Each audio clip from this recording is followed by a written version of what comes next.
It's time now for the latest in local news. In the news, First District Congressman Buddy Carter, running for re-election in November, was in Scriven, Georgia this past Friday night, and this past Thursday spoke to the local Rotary Club, talked about several issues, including inflation and the issue at the southern border. Here were some of his comments at the Rotary Club this past Thursday. Went over a couple of things that are going on right now in our economy because, there's a lot going on. I mean, right now, the issues that are facing us in the 1st Congressional District are the same issues that are facing everyone around the country.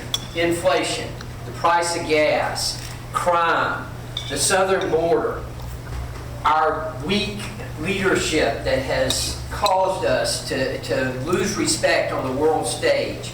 Those things are the things that I hear about as I go throughout the district. When you talk about inflation, I mentioned my wife. She has this way of just, I don't know, she just has this way of getting under my skin sometimes. But she told me, she came in, I'd been out all day and I finally got home and I was sitting on the chair. I guarantee you I hadn't been there 2 minutes before she walked in. She walked in and she said, "Honey, I've been to the grocery store and I got good news and bad news." She said, "The bad news is I spent $200. She said, "The good news is it's only one package, so you don't have to help me bring the groceries in." And that's true. That's what we find now with inflation. I mean, the price of groceries, you know what it's like. You know how much it's gone up. The price of gas, all of us have experienced it. It's impacting our economy. It's impacting businesses here. I hear from loggers, from foresters, all the time of how this is impacting them. I got a call the other day in the office from a lady, a single mom, who told me, "Look, I can't afford gas to get to work anymore, but I can't afford not to go to work. What am I going to do?" These are the dilemmas that people are facing. We see crime in our cities. And don't think I'm just talking about Atlanta and New York and LA. Look at Savannah. Pick up the Savannah paper and see what's going on there. We see an increase in crime. We see the southern border. We see what's going on there. I've been to the southern border. Since I've been in office in the last 7.5 years, I've been to the southern border 5 times. Our president has never been.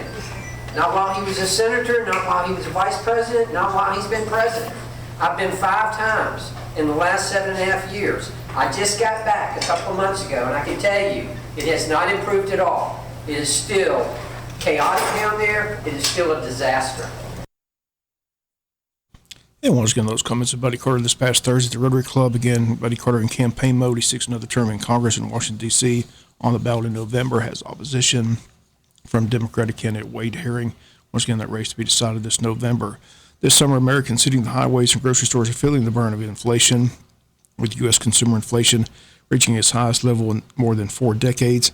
Over the July 4th weekend, consumers felt the crunch. Hot dogs up 10.4% from last year. Potato chips and similar snacks up 14%. Soft drinks up 13.2%. Price of gasoline is up 49% from last year. Air travel up 37.8%. Hotel rooms up 22%. Question is, when is relief in sight? Apparently no one has the answer. We'll be back with more news after this word from our sponsor, other commercial messages, so please stay tuned. The funeral arrangements for longtime Wayne County educator and coach Roger Lewis have been finalized. Roger Lewis passed away Saturday, July 2nd at the age of 68. A celebration of his life will be held Thursday at 11 a.m. at the Reinhardt & Sons Funeral Home and Chapel. Pastor Garth Duke Martin officiating. Visitation takes place this evening from 5 to 7 p.m. Also at the funeral home.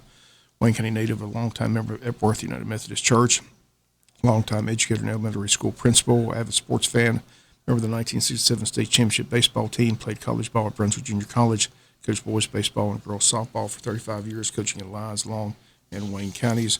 Survivors are his wife of 47 years, Paula Hickey Lewis, 2 daughters, Nicole Lynn of Jesup, Ashley Matthew Johnson of Odom, 1 grandson, Knox Lynn, and 1 granddaughter, Blakely Johnson, 1 brother, Ronnie Gerald Lewis, 1 sister, Barbara of Oxford, North Carolina, as well as many nieces, nephews, and cousins. Once again, the visitation this evening from 5 to 7, and the service tomorrow at 11 a.m. All at Reinhardt & Sons Funeral Home, who's in charge of all the arrangements. In lieu of flowers, memorials can be made to the Epworth United Methodist Church, the American Cancer Society, or St. Jude's. And Roger Lewis passing away Saturday at the age of 68. Tuesday night, Jesup City Council meeting was canceled. Word is that a few of the commissioners had tested positive for COVID, so the meeting was canceled. No makeup date has been announced. Meanwhile, the county didn't meet Monday due to the July 4th holiday. They're set to meet this coming Monday, July 11th, in Courtroom C at 6 p.m. Still waiting on the agenda from the county, but the county is set to meet Monday, July 11th at 6 p.m. in Courtroom C. With the elections finalized, the county board will have several new faces come January 1st. Tim Hopkins, Mike Gordon, and Jamie Hickox all will be new to the county board beginning January 1, 2023. Still a possibility of another new face on the board as come November, incumbent James Thomas has opposition as Republican candidate Fred Anderson is seeking to be a county commissioner. James Thomas, the incumbent Democratic candidate on the ballot in November. Incumbents Herschel Hires and Mike Roberts opted to not seek re-election, and incumbent Kathy Keith was defeated by Jamie Hickox during the May primary. And come January, very different Board of Commissioners for Wayne County to take office. We'll be back with some final news notes after this word from our sponsor, other commercial messages, so please stay tuned. Final notes in news. Governor Brian Kemp once again extended the state's gas tax through August 13th as the nation continues to see soaring prices with high inflation. Suspension of the state's excise tax on motor fuel, which had been paused in March, was extended by the governor this past Friday. The governor additionally halted the state's sales tax on locomotive fuel. Suspension lasts again until midnight, August 13th. Kemp says to provide actual relief to all Georgians, he's once again extending the supply chain state of emergency and suspending the state motor fuel tax. In addition to these actions, he's suspending the fuel tax to help rising costs that are being passed on to consumers. Kemp says the problem is that President Joe Biden, other Democratic leaders are not tackling the issue. Friday, July 1st is when new laws took effect in the state of Georgia, and dozens of new laws that Georgia legislators passed earlier this year went into effect on July 1st, including expanding mental health care services, teacher pay raises, and Medicaid benefits to new mothers. Their high-profile laws are already enforced, such as measures that allow Georgians to carry concealed handguns without first getting a license from the state, an income tax refund, and suspension of gas taxes.